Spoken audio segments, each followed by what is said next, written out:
नमस्ते सदावत्सले मातृभूमि, जय हिंद दोस्तों। मैं किशन चंद आप सबका एक बार फिर से स्वागत करता हूं डिफेंस अपडेट्स में। तो चलिए शुरू करते हैं आज के डिफेंस समाचारों को। बढ़ते पहले डिफेंस अपडेट की तरफ।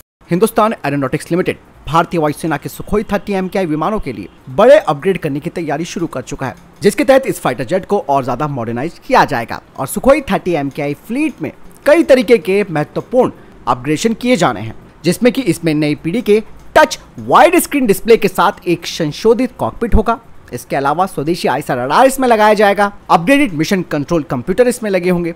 इसके अलावा इसका एक उन्नत हथियार पैकेज भी होगा, यानी कि ये सुपर सुखोई अपग्रेड प्रोग्राम के तहत ही आगे बढ़ाया जाएगा। और एक बार इस योजना को रक्षा मंत्रालय और भारतीय वायुसेना की तरफ से मंजूरी भी मिल जाती है और बजट भी इसके लिए मंजूर हो जाता है, तो HAL ने कहा है कि वो इस परियोजना के तहत हर साल 20 से 25 सुखोई 30 MKI विमानों को अपग्रेड करेगा, जिससे कि पूरा सुखोई 30 MKI जो फ्लीट है वो 2034 तक नए सुपर 30 कॉन्फ़िगरेशन में बदल जाएगी।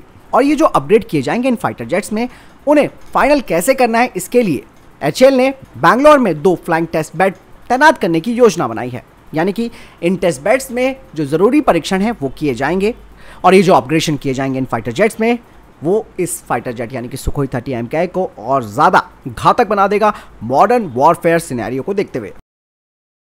चलिए बढ़ते हैं नेक्स्ट अपडेट की तरफ।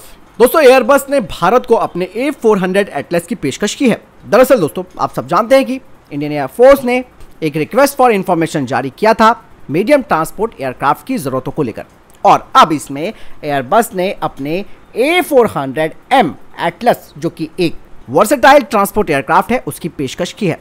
और ये एयरक्राफ्ट अपनी रणनीतिक एयरलिफ्ट क्षमताओं के लिए जाना जाता है और आकार के मामले में तो ये लॉकहीड मार्टिन की C-130 हरकुलिस और बोइंग C-17 ग्लोबमास्टर 3 के बीच बिल्कुल फिट बैठता है। इसकी सबसे खास बात यह है जो इसे इन एयरक्राफ्ट से अलग बनाती है, वो है इसकी वहन करने की क्षमता। A400M एटलस C-130J से 2 गुना वजन ले जाने में सक्षम है और एम्ब्रेर के 390M की तुलना में 10 टन अतिरिक्त पेलोड की क्षमता इसमें है। यही नहीं, ये 3700 किलोमीटर की अधिक दूरी पर 37 मैट्रिक टन का कार्गो ले जाने की क्षमता भी रखता है।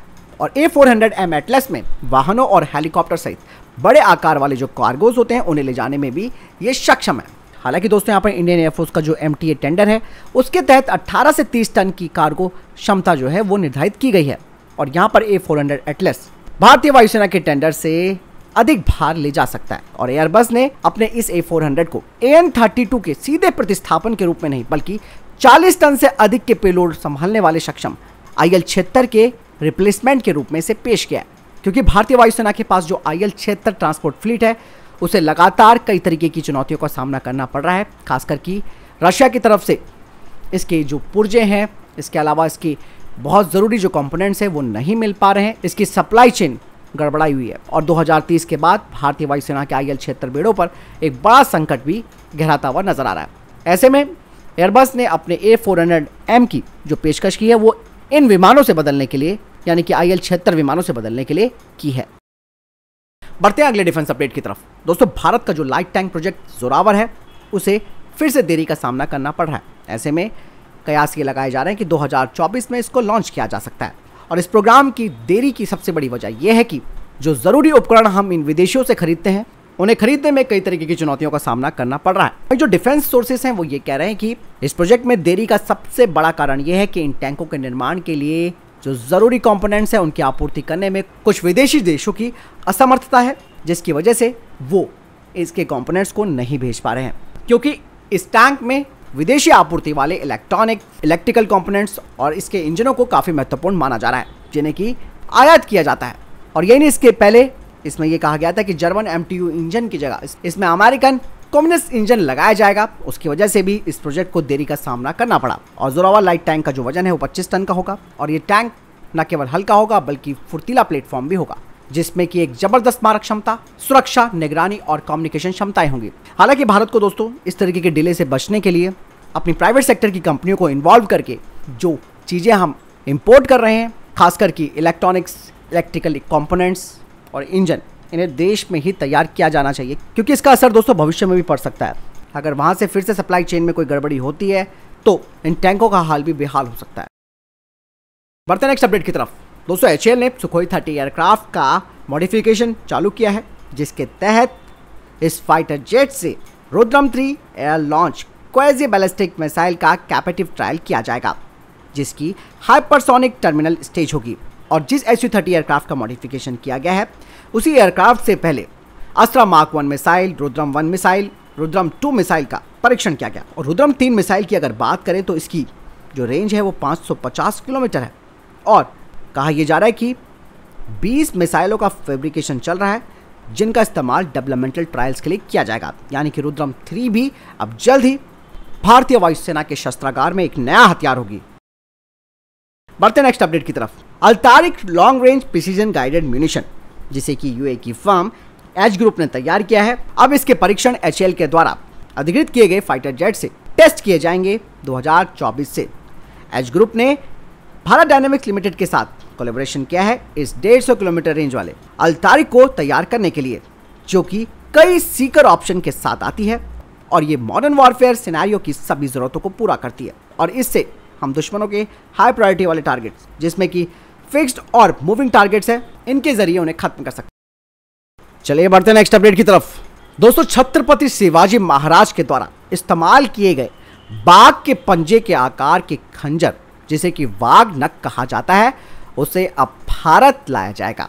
छत्रपति शिवाजी महाराज जी ने इस वाघ के पंजे के आकार के खंजर का इस्तेमाल 1659 में बीजापुर सल्तनत के सेनापति अफजल खान को मारने के लिए किया था। और कहा जा रहा है कि ब्रिटेन इस वाघ नख को वापस देने के लिए तैयार है। वाघ नख एक तरीके का दोस्तों हथियार होता है, जिसे कि पोर के ऊपर फिट करने या फिर हथेली के नीचे और नीचे छुपाने के लिए डिजाइन किया गया है। इसमें एक क्रॉस बार से जुड़े 4 या फिर 5 घुमावदार ब्लेड्स होते हैं। इस हथियार का इस्तेमाल शिवाजी महाराज ने बीजापुर सल्तनत के आदिल शाह वंश के सेनापति अफजल खान को मारने के लिए किया था। और अब यह ऐतिहासिक हथियार वापस भारत आ रहा है। बढ़ते हैं नेक्स्ट अपडेट की तरफ। मजगांव डॉक शिप बिल्डर ने अमेरिका की सरकारी company naval supply system command fleet logistics centre Yokosuka के साथ एक मास्टर शिप रिपेयर एग्रीमेंट यानी कि MSRA किया है। कंपनी की तरफ से ये जानकारी दी गई है। उनके मुताबिक ये एक नॉन फाइनेंशियल एग्रीमेंट है और देश में 2 ही ऐसे शिपयार्ड हैं जिन्होंने मास्टर शिप रिपेयरिंग एग्रीमेंट किया है, जिसमें कि एक मजगांव डॉक भी शामिल है। इस समझौते के तहत मजगांव डॉक में अमेरिकी नौसेना के जहाजों की मरम्मत की जाएगी। बढ़ते नेक्स्ट अपडेट की तरफ। दोस्तों, अमेरिका, भारत, सऊदी अरब और अन्य देशों के नेता रेल नेटवर्क और बंदरगाह से जुड़े संभावित बुनियादी ढांचों के सौदे पर बातचीत कर रहे हैं। अमेरिकी न्यूज़लेटर के अनुसार ये नई परियोजना काफी इंपॉर्टेंट हो सकती है, जिसे व्हाइट हाउस मध्य पूर्व यानी कि मिडिल ईस्ट में आगे बढ़ा रहा है, जहां चीन का प्रभाव बढ़ रहा है। और मध्य पूर्व के देश बीजिंग के बेल्ट एंड रोड इनिशिएटिव का मुख्य हिस्सा भी है। यानी कि दोस्तों, ये BRI की एक काट है, जिसे कि अमेरिका, भारत और सऊदी अरब बना रहे हैं। और बाइडेन एडमिनिस्ट्रेशन सऊदी अरब के साथ एक बड़े समझौते करने के लिए अपने प्रयासों को भी काफी तेज करना चाहता है। और कहा यह भी जा रहा है कि इस परियोजना से रेलवे के नेटवर्क के माध्यम से लेवेंट और खाड़ी में अरब देशों को जोड़ने की उम्मीद है, जो खाड़ी में बंदरगाहों के माध्यम से भारत से भी जुड़ेगा। वहीं कुछ एक्सपर्ट्स का मानना है कि इस नई पहल का विचार पिछले 18 महीनों में I2U2 नाम के एक प्लेटफॉर्म पर हुई बातचीत के दौरान आया, जिसमें कि अमेरिका, इजराइल, संयुक्त अरब अमीरात और भारत शामिल हैं। इस परियोजना को लेकर अमेरिका, भारत, सऊदी अरब और संयुक्त अरब अमीरात के राष्ट्रीय सुरक्षा सलाहकारों के बीच बैठक भी हो चुकी है। खाड़ी के देशों और अरब देशों को प्रमुख रेलवे नेटवर्क से जोड़ने के लिए भारत, संयुक्त अरब अमीरात व सऊदी अरब के साथ बड़े रेल सौदे पर काम भी किया जा रहा है। चलिए बढ़ते नेक्स्ट अपडेट की तरफ। दोस्तों, एयरबस ने घोषणा की है कि उनकी कंपनी इस महीने भारतीय वायुसेना को उनका पहला C295 ट्रांसपोर्ट एयरक्राफ्ट देने वाली है। और एयरबस के अनुसार एयरफोर्स के चीफ एयर मार्शल विवेक राम चौधरी स्पेन के सेविल जाकर पहला विमान रिसीव करेंगे। स्पेन और भारत के बीच 56 विमान बनाने का समझौता भी हो चुका है और पहले 16 विमान स्पेन में तैयार होंगे और बाकी के 40 को टाटा एडवांस सिस्टम लिमिटेड के द्वारा बनाया जाएगा। और भारतीय वायुसेना के लिए ट्रांसपोर्ट विमान बेहद जरूरी हो चुके हैं, ताकि सैनिकों, हथियारों, ईंधन और हार्डवेयर को एक जगह से दूसरी जगह पहुंचाया जा सके, वो भी कम समय में और तेजी से। बढ़ते नेक्स्ट अपडेट की तरफ। G20 में देश की राजधानी दिल्ली में सुरक्षा व्यवस्था काफी कड़ी कर दी गई है और चप्पे चप्पे पर पुलिस और सेना के जवान तैनात किए गए हैं और G20 सम्मेलन की बैठक भी शुरू होने वाली है। इसके चलते बाइडेन, ऋषि सुनक और ट्रूडो समेत कई देशों के नेता भारत आने लगे हैं। और ऐसे में दोस्तों, DRDO के द्वारा तैयार किया गया एंटी ड्रोन सिस्टम को तैनात कर दिया गया है। डीआरडीओ के द्वारा विकसित भारतीय काउंटर ड्रोन प्रणाली को कई महत्वपूर्ण जगहों पर तैनात किया गया है। तो फिलहाल ये थे अभी तक के टॉप डिफेंस और स्पेस अपडेट्स। वीडियो के संबंध में कोई प्रश्न जवाब या आपका कोई सवाल है कमेंट सेक्शन में लिखकर जरूर पूछ सकते हैं और वीडियो को लाइक जरूर कीजिएगा, शेयर भी कीजिएगा। मिलता हूं नई जानकारी के साथ, ख्याल रखिएगा अपना। जय हिंद, वंदे मातरम।